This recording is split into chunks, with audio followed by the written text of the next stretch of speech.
मैं आपसे बात करने जा रहा हूं आईएएस व्यक्ति नहीं व्यक्तित्व का इम्तहान है। कई बार कई जगहों पर कई मंचों पर मैंने आपसे ये बात कही, आईएएस व्यक्ति नहीं व्यक्तित्व का इम्तहान है। आपने कई दोस्तों ने पूछा कि सर ये व्यक्तित्व निर्माण की प्रक्रिया क्या होती है, कैसे बनाया जाता है एक व्यक्तित्व और क्यों आईएएस में व्यक्तित्व को इतना फोकस करते हैं। तो आइए चलिए मैं आपको एक एग्जाम्पल के माध्यम से समझाता हूं कि आपकी जिंदगी की चुनौतियां ही आपको व्यक्तित्व निर्माण की प्रक्रिया में कैसे लेकर जाती हैं।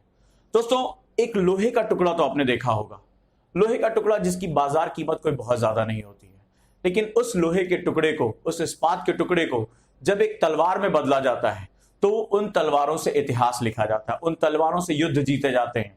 तो आइए आज हम समझते हैं कि लोहे के टुकड़े को तलवार में बदलने की प्रक्रिया क्या होती है। अगर आप में से सभी लोग सामान्य रूप से जानते हैं कि लोहे के टुकड़े को सबसे पहले आग में तपाया जाता है, एक धधकती हुई आग, और उसमें तपाने के बाद उसको हथौड़े से पीटा जाता है, उस पर चोट की जाती है, लगातार चोट की जाती है, फिर उसको तपाया जाता है और फिर उस पर चोट की जाती है जब तक कि लोहे का टुकड़ा एक आकार धारण न करना शुरू कर दे। इसके पश्चात भी अभी भी यह प्रक्रिया बंद नहीं हुई है। इसके पश्चात इसको पत्थर पर घिसा जाता है, इसमें धार दी जाती है, इसको टू द पॉइंट किया जाता है और तब जाकर एक शमशीर, एक तलवार का जन्म होता है, एक निर्माण होता है। और जब ये किसी शूरवीर के हाथ में पड़ती है तो इतिहास लिखे जाते हैं, युद्ध जीते जाते हैं और अमरता का जो है वो एक आधार रखा जाता है। दोस्तों चलिए, आपकी जिंदगी में जो चीजें हो रही हैं, जो आप रोज ये शिकायत करते हो कि लोग मेरे खिलाफ हैं, मेरे पास फेलियर बहुत ज्यादा है, मैं कर पाऊंगा कि नहीं कर पाऊंगा, चलिए आज इसी प्रक्रिया से आपके व्यक्तित्व निर्माण को मैं जोड़ता हूं और शायद आप समझ पाएंगे कि एक्चुअली में ईश्वर के विद्यालय में जो है, यानी गॉड के स्कूल में, उनको सिखाया कैसे जाता है। जब हथौड़े की चोट हुई, जब आग में तपाया गया लोहे को, तो जब लोहे को तपाया गया तो जब जिंदगी में लोग आपके प्रतिरोध खड़े हो जाते हैं, आपके विरोध में खड़े हो जाते हैं, आपको रजिस्ट करते हैं कि नहीं तुमसे नहीं हो पाएगा, बहुत मुश्किल है तुम्हारे लिए, तुम्हारे पास कोई काबिलियत नहीं है, तुम आईएएस बनने का सपना भी कैसे देख सकते हो, तो समझ लेना कि ये जो तपिश बढ़ रही है, ये जो गर्मी बढ़ रही है, ये कुछ और नहीं है, उस लोहे को तपाने की प्रक्रिया है। कई लोग ऐसे होंगे जो इस तपिश से डर के मारे भाग जाएंगे। अरे यार, सब लोग तो कह रहे हैं कि मैं जो है ये एग्जाम क्वालिफाई नहीं कर सकता, सब लोग तो ऐसा कह रहे हैं, सब लोग तो वैसा कह रहे हैं। तो यकीन मानिए, अगर आप इस पूरी प्रक्रिया को पूरा नहीं कर देंगे तब तक आप कभी भी जो है वो इतिहास में अपना नाम दर्ज नहीं करा पाएंगे। करना क्या होगा, आपको इस तपिश को झेलना होगा, इस तपिश को जो है एक्सेप्ट करना होगा। इसके बाद भी अभी प्रक्रिया रुकी नहीं है।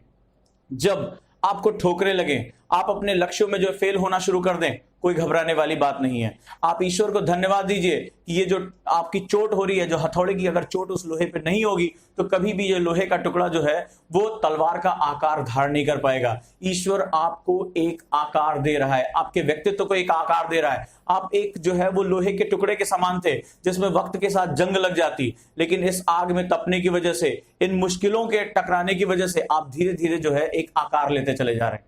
इसमें से बहुत बड़ी संख्या ऐसे स्टूडेंट्स की भी होगी, ऐसे लोगों की भी होगी जो अपने आप को इस प्रक्रिया से बाहर निकालेंगे। अब इतनी चोट हम नहीं झेल सकते, एक फेलियर के बाद वो रुक जाएंगे, नहीं भाई हमारे बस का नहीं है। या जब उनके मन मुताबिक काम नहीं हो रहा होता है या उनको कोई मकसद नहीं मिल रहा होता है तो वो यहीं पर जो है वो चोट खाकर रुक जाएंगे। लेकिन कुछ ऐसे भी होंगे जो इन ठोकरों को, इन चोटों को अपने आकार धारण करने की प्रक्रिया के रूप में लेंगे। वो अपने आप को समझाएंगे कि ये ईश्वर का जो है एक प्रक्रिया है, उसकी एक प्रोसेस है जो मुझे लोहे के टुकड़े से एक बेशकीमती तलवार में कन्वर्ट कर रही है। इसके बाद तीसरा चरण दोस्तों, जहां हमने बात किया था, पत्थर पर उसको घिसा जाता है ताकि वो अपनी धार को, अपनी जो पॉइंट है उसको धारण कर सके। आपके ऊपर भी ये मुश्किलें आएंगी जब आप तैयारी कर रहे होंगे, नींद आंखों में भरी हुई है और मुंह पर पानी मारकर आप जो है वो पढ़ने बैठ जाएं। जब आपके दोस्त शादी ब्याह फंक्शन में एंजॉय कर रहे हो, अपने कानों में रुई डालकर अपने कमरों में चुपचाप अपनी किताबों के आगे बैठकर पढ़ने की प्रक्रिया, यानी कि अब आप अपने आप को लगातार घिस रहे हैं। जब लोग पिक्चर देखने जा रहे हो और आप उस तपती दोपहरी में भी अपनी क्लास के लिए निकल जाते हैं इस उद्देश्य के साथ कि आज मेरे टीचर ने जो मुझे पढ़ाया है, आज मुझे मेरे टीचर से जो सीखना है वो मेरे लिए बहुमूल्य है। तो आप अपने आप को, अपने व्यक्तित्व को इस पत्थर पर घिस कर जो है वो बेहतरीन एक व्यक्तित्व के रूप में लेकर जा रहे हैं। नतीजा क्या रहेगा? जो अंत में बच जाएगा इन प्रक्रियाओं के बाद, जो इन तीनों प्रक्रियाओं को, यानी आग में तपाने की, इन मुश्किलों के द्वारा ठोकर दिए जाने की और अंत में जो है वो अपने माइंड पर कंट्रोल करके अपने आप को लगातार घिसते रहने की इस प्रक्रिया से जो निकलेगा, डेफिनेटली वही इतिहास लिखेगा, वही जो होगा वो संसार में याद रखा जाएगा। और दोस्तों, जिस प्रकार लोहे का ये जो टुकड़ा है जो सामान्य कीमत का था, इस बेशकीमती तलवार में कन्वर्ट हो जाता है, उसी प्रकार आप भी एक सामान्य व्यक्ति से एक बेहतरीन अधिकारी के रूप में कन्वर्ट हो जाएंगे, एक बेहतरीन व्यक्तित्व के रूप में कन्वर्ट हो जाएंगे। और जहां पर भी आप खड़े रहेंगे, जहां पर भी आप बोलेंगे, दुनिया आपको सुनेगी, आपको फॉलो करेगी, आपके पीछे पीछे जाने को तैयार होगी।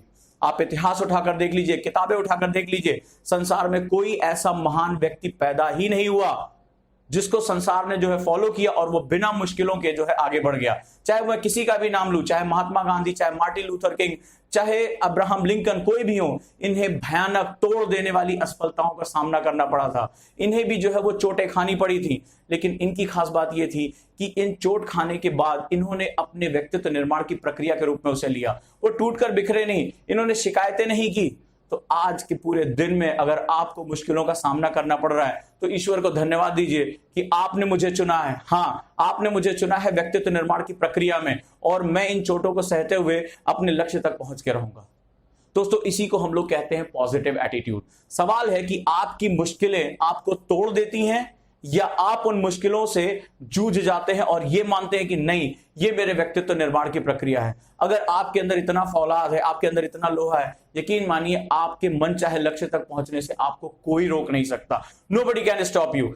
अगर दुनिया में किसी को रोकने की हैसियत है जो आपको आपकी मंजिल तक रोक सकता है पहुंचने से, तो वो सिर्फ और सिर्फ आप हैं।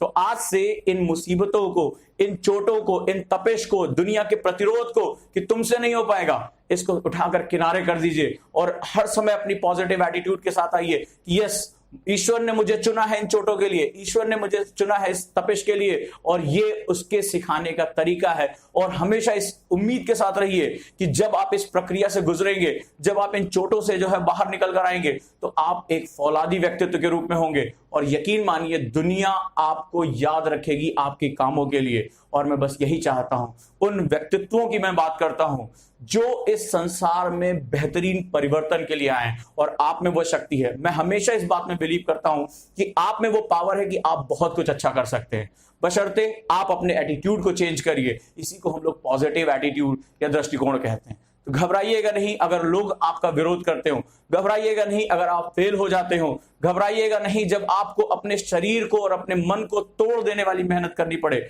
हमेशा इस बात के लिए धन्यवाद करिएगा कि आप वो हैं जिन्हें चुना गया है, आप वो जो सेलेक्टिव लोग हैं उनमें हैं, आप वो भाग्यशाली लोग हैं जो कल को इतिहास लिखेंगे। और जिस जगह पर आप पहुंचना चाहते हैं, वो चाहे आईएएस हो, चाहे पीसीएस हो, या कहीं पर भी आप पहुंचना चाहते हैं, आप पहुंच कर रहेंगे। मुझे हमेशा इस बात का यकीन रहा है, आप भी यकीन करना शुरू कर दीजिए दोस्तों। और आज से मुट्ठी भींच लीजिए और अपनी ताकत में लग जाइए कि मुझे जो पाना है वो मैं पाकर रहूंगा।